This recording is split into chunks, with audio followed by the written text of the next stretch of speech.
Hello everyone, cheers. It's flu season, so we're living with our hot toddies again. I'm here today to do a little wrap up for the Bloomin Readathon and do a TBR for the, what's it called? Sorry. Reindeer Readathon 2022. I'll put links to both readathons in the description if I remember. We're not the best YouTuber over here, we're trying, but I know that Allie V or Allison Pages is her new YouTube handle. Does Bloomin Readathon every year. It's a lovely, like, wholesome, get back to yourself, take time for you, relax, be like a snail, move slow, and read as much as you can. She does like 27 prompts though, so like obviously I don't read that many. And this is my first year that I'm going to try and do the Reindeer Readathon. For that one, I think the gent who coordinates that is called Break Even Books. And for that one, I'm gonna be on team, sorry, my laptop is way down here. Team Stalking with Kristen Craves Books. So I don't know what that means yet, but there's a Discord and I'm excited to see what happens. So I did not get a bingo with the Bloomin Readathon, and most of the books I do not own physically. They're audiobooks or ebooks, so I'm not gonna like show you guys books, but I did read 6 and change books. I say and change because one of them is the reread, and I'm intentionally not finishing it in a quick amount of time because I could, because it's a book for joy. So that's the and change, is the reread space. So 7 is the amount of books I have on this list here. So anyways, the first book the first book I read in the month was Kingdom of Copper, and that will fulfill the moon space, which is a book set in a different country, or a country different from where you're from. It is technically a fantasy book, so they spend a lot of time in like places that don't exist, but they also are set generally in Egypt, Middle East, and Southeast Asia, and those places and those cultures are referenced, and they do end the book in, I believe, Cairo, Egypt. I am obviously not in Egypt. So the second book I read this month, back in November, early November, was Atlas Paradox. I'm giving it the buzz space because there's a lot of hype around it, by Olivia Blake. Kingdom of Copper is by S.A. Chakraborty, if I'm pronouncing the name correctly. Atlas Paradox by Olivia Blake. I didn't like it. The first book, Atlas 6, was awesome. It was great, very fun, easy read. Like these kids vying for knowledge, for having to fight for it and stuff like that and all the magic was very cool. The second book was so-so.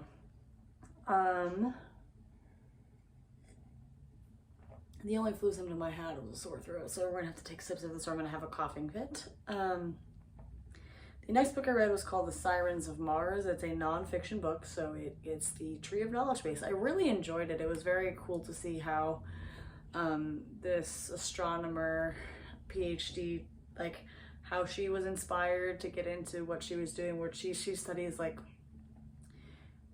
in inhospitable places on Earth to try and like predict and do research on places like Mars to see where life could exist. So it kind of took you through the scientists that inspired her, and like the work she's done with some of the rovers and stuff. It was very interesting, very easy, approachable astrophysics e-read, not too technical, which I always enjoy because that is not what I do for a living. The next book I read was The Lost Metal by Brandon Sanderson. That one hits the water space because I'm always thirsty for new content that he puts out.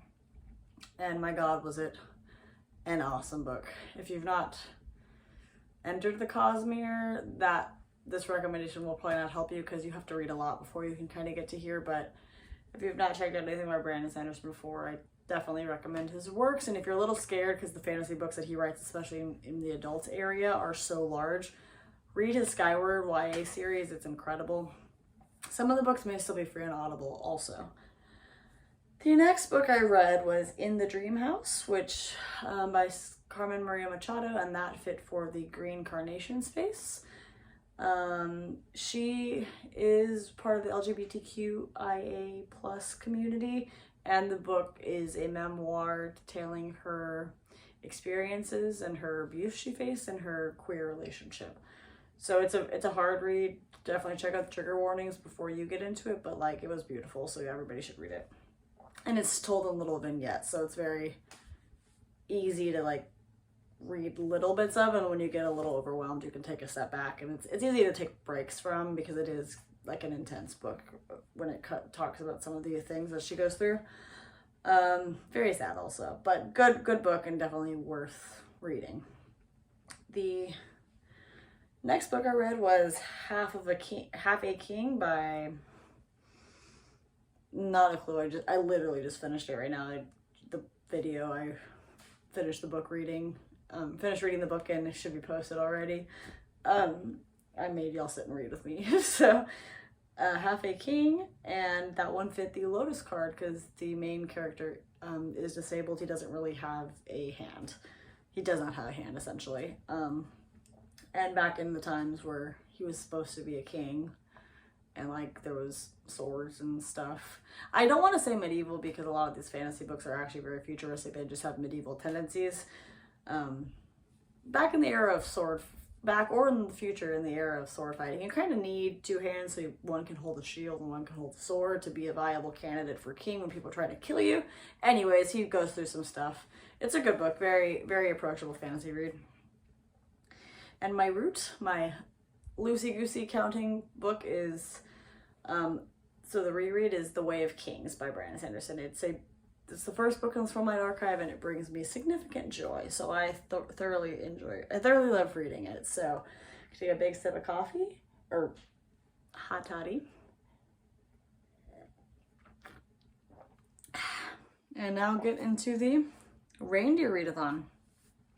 So I guess like the way the teams work is whatever team gets the most points. I think the creator of Break Even Books is going to send out like some prizes to random people on the team, so that's exciting.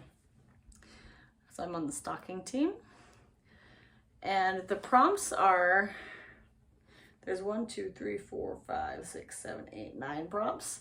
I do not expect to read 9 books. December is a very busy month for me at work, but I picked 9 because why not? The first prompt is Dasher. So it's finish a series or pick up a book that you started and put down. If neither of those are options, pick a short story or novella. So I picked Madeline Miller's new short story, Galatea. And it should be easy to read for a readathon.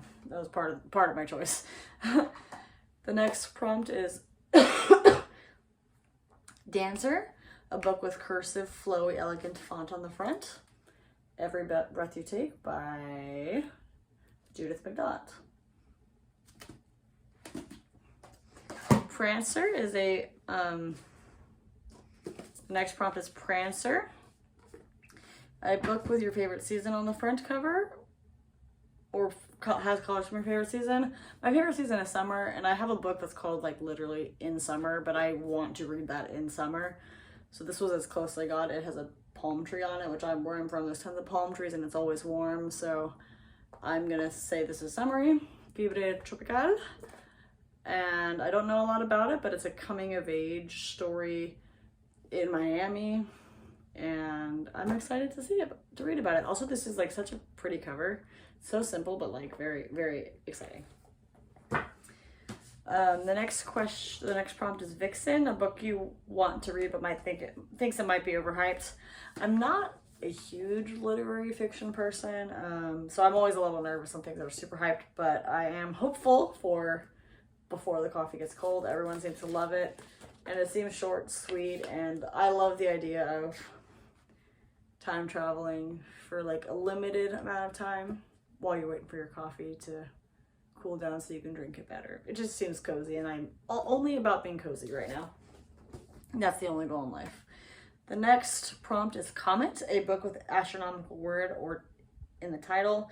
So mine might be a little bit of a stretch, but I know for sure it's set in space because it is the short story collection, fully bound, from the Expanse series, one of my favorite series of the past year. And so I'd love to read the short stories before the year is out so I can say I did all of it in 1 year. And they're literally in space. There's a planet behind them, I think that'll count, even though it's called Memories Legion. The next prompt is Cupid, a book with a favorite trope in it.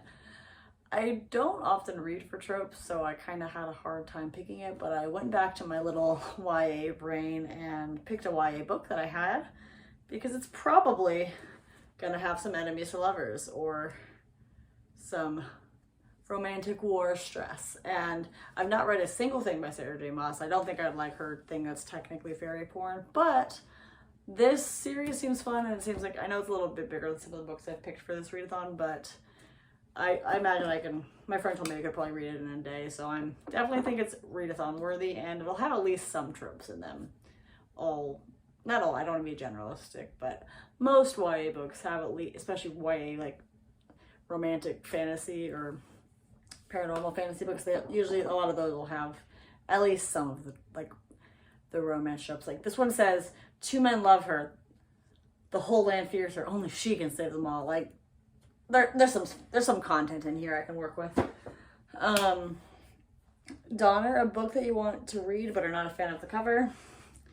I don't like it. I'm not a fan of this scary looking cat. I don't like cats. That might be also part of the problem, but I do want to read Pet Sematary this year, dang it. I didn't get to it in October, so it's kind of like next on my list for daytime reading because I like to read Stephen King when it's light outside. And there's limited amounts of those hours these days because it gets dark so early. And the next one is Blitzen. Use a random number generator to find a number. Whatever number you land on, it has to be the last page of the book. So I got 2, and the last page of this book is 252, The Chosen and the Beautiful by Nagivo. I definitely pronounced it incorrectly, but it's also a great Gatsby retelling, so I'm just super excited about it. I've really wanted to read this one. And it also has like little cocktail recipes in the back. Like, I will be making these cocktails while I read this book. I tell you what. Okay, hold on. I want to show you guys. The Corpse Reviver. Like, look at that. That's incredible. The Mint Julep, the Gin Ricky, the Ginger Water. Sounds incredible. And the last prompt is Rudolph, start a new series. I will be starting to read the book Shogun. It's on my Kindle, which will also, and it's also a gigantic book, so it could possibly hit some of the extra bonus prompts at the end. So I'm gonna start reading that one on December 1st as well. And it's technically the beginning of a 6-book series, I think. I will not be reading all of them next month, clearly, because they're all like 800 plus pages, but that is what I'm gonna attempt to read, or I'm excited to read for the Reindeer Readathon for December. Nothing is particularly Christmassy. I have a few Christmassy books I might try and throw in there. I'm very much a mood reader, so if I don't feel like one of these, this is just an inspiration list that technically meets requirements. So if I'll start looking at the books I want to read here and then go from there. So I had a great time doing Bloomin Readathon. As always, thank you Allison Pages and all of the other wonderful hosts, and I'm very excited to do Reindeer Readathon on Team Stocking. Thank you Break Even Books and Kristen Craves Books. Happy reading, everybody. Let me know what you're reading in the upcoming month and what you really liked from November. Bye, everyone.